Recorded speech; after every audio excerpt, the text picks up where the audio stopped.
juga masih banyak yang harus menjadi perhatian kita semua. Dari apa yang kita temui di lapangan, tentunya banyak masalah-masalah yang sudah kita selesaikan bersama berkat doa dan dukungan dari para senior, termasuk kerja bersama di tingkat pusat maupun tingkat daerah. Apa yang sudah diperintahkan oleh Bapak Presiden kepada saya? Yang pertama adalah mempercepat program PTSL. Syukur alhamdulillah 81,5 juta sudah selesai.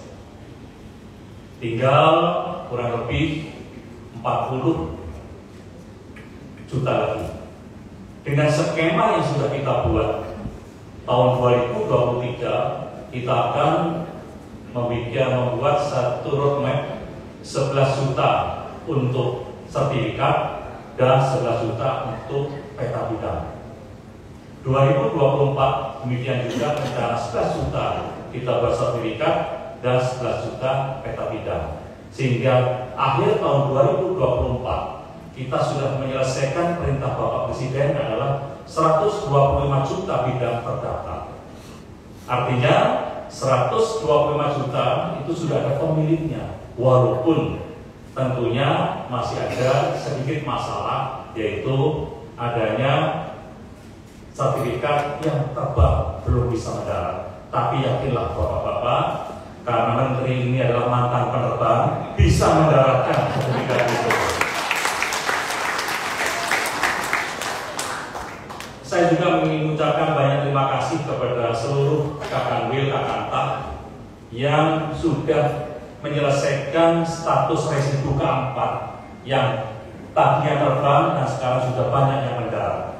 Memang yang tidak bisa mendarat atau terus terbang, kami akan terus bekerjasama dengan jasa pengacara negara.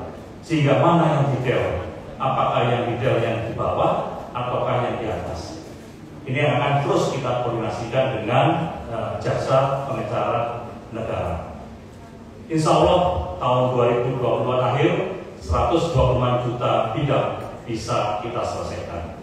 Yang kedua, Bapak-bapak dan Ibu sekalian, saya juga mengucapkan banyak terima kasih atas kerja kerasnya dari seluruh jajaran, mulai dari daerah sampai ke pusat, adalah menyelesaikan konflik agraria. Saat ini kita sudah menyelesaikan beberapa permasalahan, suku anak dalam, permasalahan di Gili Trawangan, Minahasa Selatan, kemudian di Sumber Majid Wetan, kemudian di Pemalang, termasuk di Sumatera Utara. Sebentar lagi kita juga akan melaksanakan kunjungan di beberapa tempat untuk menyelesaikan konflik agraria. Memang permasalahan-permasalahan tanah ini tidak semuanya ada di wilayah kita. Ada juga permasalahan PTPN, permasalahan KLHK, semuanya menjadi tugas kita. Alhamdulillah dengan kerjasama yang baik dengan KLHK, dengan PTPN, kita sudah bisa menyelesaikan masalah itu semua. Dan yang paling penting adalah reforma agraria sesuai dengan Peraturan Presiden Nomor 86 Tahun 2018 terus kita laksanakan. Oleh sebab itu, saya minta Dirjen Penataan Reforma Agraria terus bekerja untuk melaksanakan redistribusi baik tanah HTU maupun tanah-tanah terlantar yang sudah kita ambil sebagai tanah negara. Karena masyarakat menginginkan 10,2 juta masyarakat Indonesia, hampir 90%-nya itu hidup di kawasan hutan, dan mereka mengandalkan hidupnya di sumber daya hutan. Oleh sebab itu, mari kita terus melaksanakan tugas kita terkait dengan reforma agraria untuk meredis wilayah-wilayah yang sudah menjadi toran agar masyarakat bisa melakukan perekonomiannya dengan baik.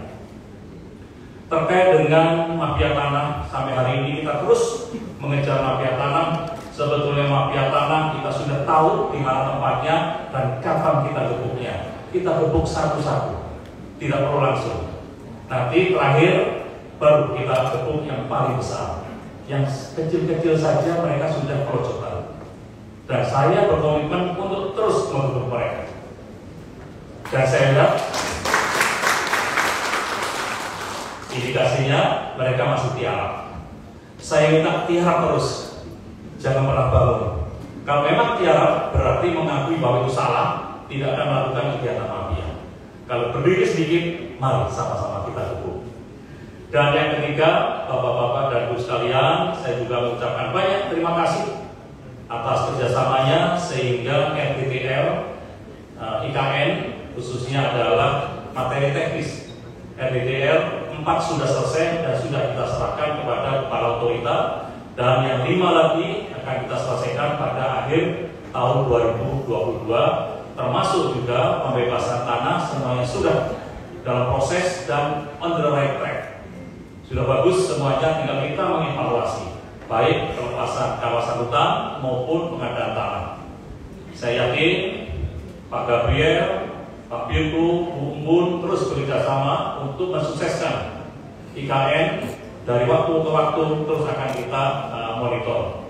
Dan sekali lagi saya ucapkan banyak terima kasih Bapak-bapak dan Ibu sekalian, dan semangat kita yang terakhir adalah bagaimana kita bisa merealisasikan kembali rencana undang-undang pertanahan sehingga kita memilih undang-undang yang kuat untuk menegakkan terkait dengan masalah agraria. Karena saat ini ketika masyarakat harus komplain kepada kementerian melalui Kakantah atau Kakanwil, Pak, kok tanah saya diukur saja tidak, padahal ada program PPSL.